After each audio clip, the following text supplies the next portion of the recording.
Sheriff Taylor with the Broward Sheriff's Office. Today we're going to be patrolling countywide, meaning we'll go all across Broward County. Our main priorities tonight is just focusing on traffic enforcement. However, we will probably be answering some calls as they do come out. So right now, Saturday night, usually Saturdays are pretty busy. So we're going to make our way over to the Fort Lauderdale district. Our district is broken down into 3 districts: Fort Lauderdale district, Oakland Park district, and then Fort Lauderdale. So we're heading over to the Fort Lauderdale district, which is in the main city, just to kind of see what's going on and do some traffic enforcement there, heading at all times. So as you can see now, we have this individual across the street from us. He's driving a vehicle with no headlights. Oh, and he ran a red light. So we're going to initiate a traffic.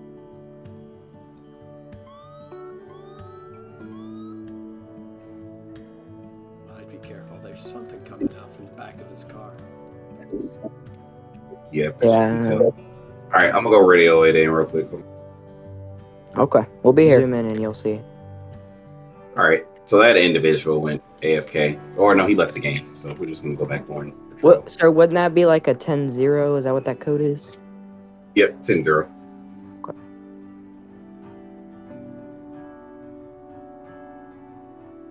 I didn't know there was construction down here.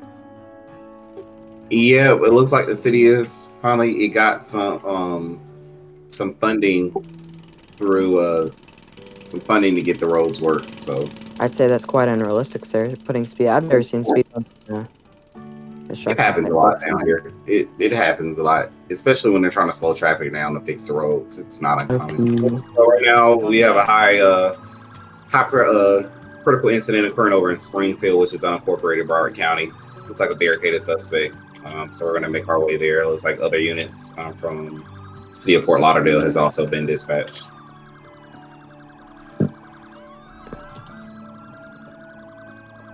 And it looks like it's going to be in the state park. So this should be interesting. Lauderdale Police Department stopped the vehicle. It was this vehicle and another vehicle. As such, due to the felony that was committed, a high-risk traffic stop, which we also call a Code 5 stop, was completed. As such, both officers and deputies attempted to get the individual out of the vehicle. At that point, he was just being detained based off of him and the other vehicle kind of riding together. So they had reason to believe that the individual was involved in the shots fired on that officer. That's why the traffic stop was initiated on the vehicle and a brief Code 5 stop was initiated. Officers and deputies asked for the individual to step out of the vehicle. He did not comply with the directives that were given by the officers and the deputies. As such, he drove off from the scene.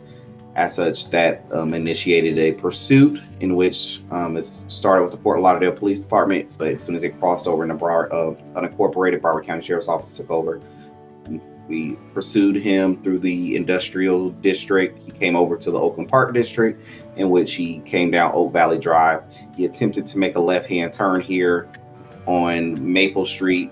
Unfortunately, he hit that pole back there and collided into the side of the building here, in which the officer here took the individual into custody. A taser was deployed because he was actively resisting by running. So the officer did take him into custody.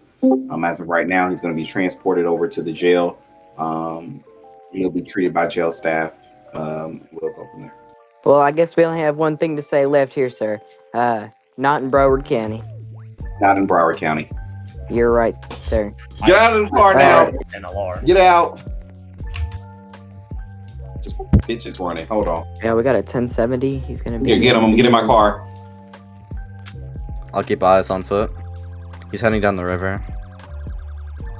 Continuing down the river. Which way?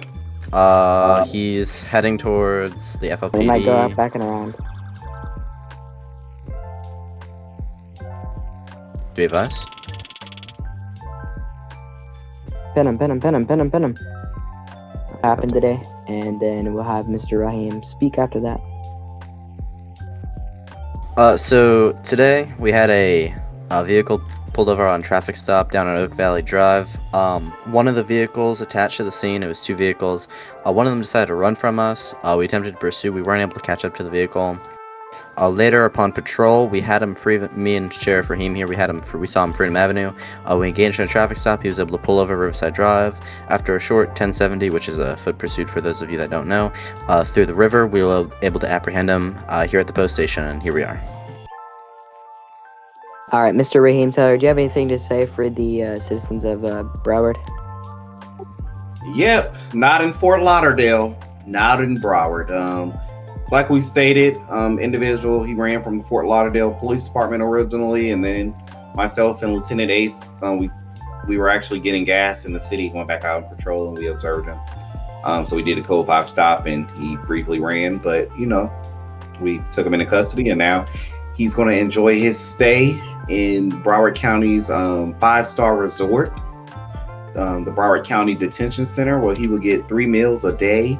He'll be on 23-hour lockdowns with 1 day, with 1 hour out. It has the best amenities that any resort. And then Mr. Like they're making an arrest. Mr. All that talk. Oh shit. Toggle camera. Wait, move. I got the perfect shot. Move.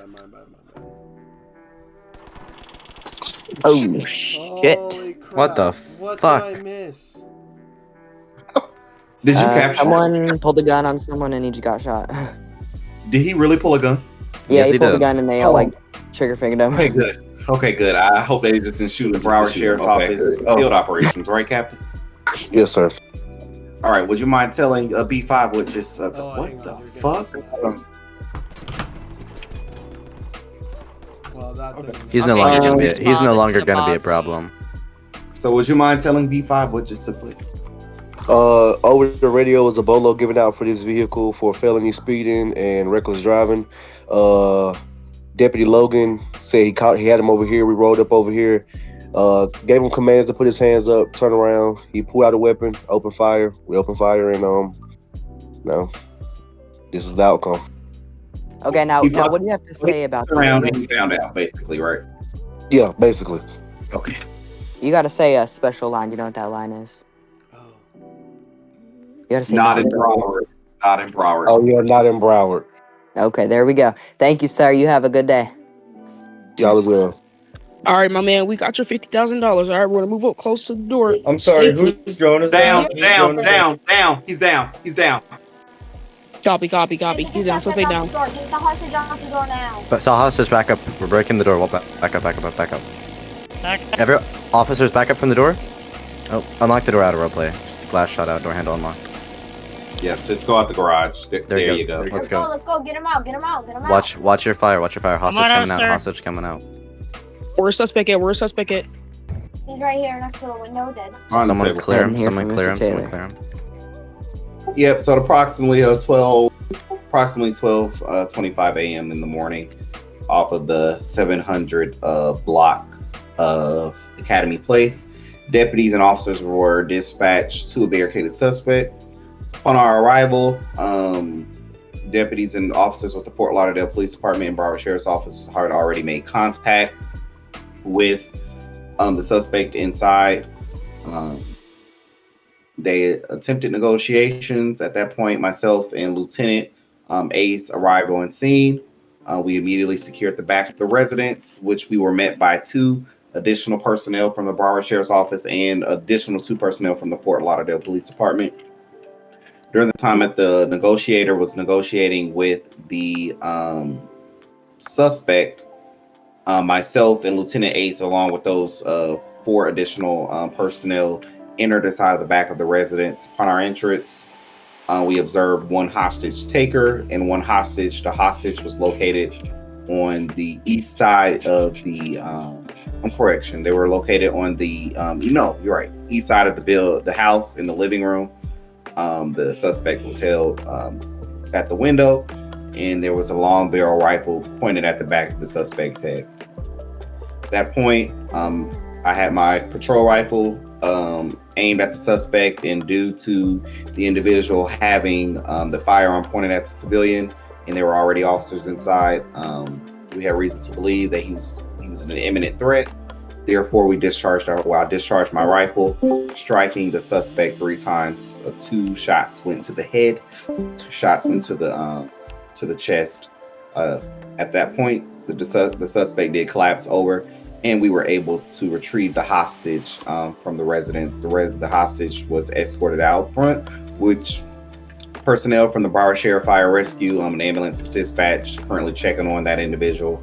Unfortunately, the suspect is deceased, so it is a confirmed deceased, and at this point, it's being further investigated for an officer-involved shooting.